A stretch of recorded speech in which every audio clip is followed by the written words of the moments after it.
Former lawyer to Donald Trump, Rudy Giuliani, is among 18 people charged by a grand jury with allegedly taking part in an Arizona scheme to install fake electors to re-elect then U.S. President Trump in 2020. The indictment, unsealed on Wednesday, stems from efforts to reverse Democrat Joe Biden's victory in several states that year based on Trump's false claims that he had been re-elected. Giuliani's spokesman confirmed the former New York mayor was among 7 defendants whose names were initially redacted in the indictment. Another is identified as chief of staff in 2020, who was Mark Meadows.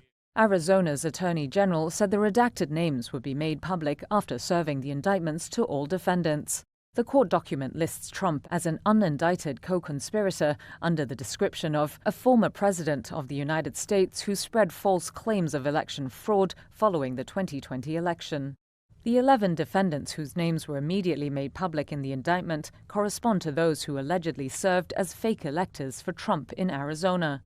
They're charged with 9 counts of crimes, including conspiracy, fraudulent schemes, and forgery. Electors are people chosen to formally cast a state's electoral votes in the U.S. Electoral College system used in presidential elections. Arizona was one of 7 states where Trump allies sought to award their electoral votes to Trump, even though those states were won by Biden.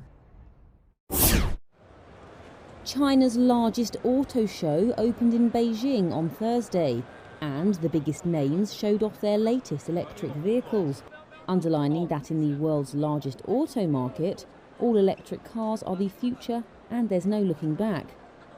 Automakers are set to unveil 117 new models, up from 93 at last year's show in Shanghai.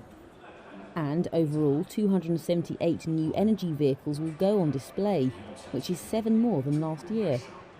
The show comes after sales of such cars hit a milestone in early April.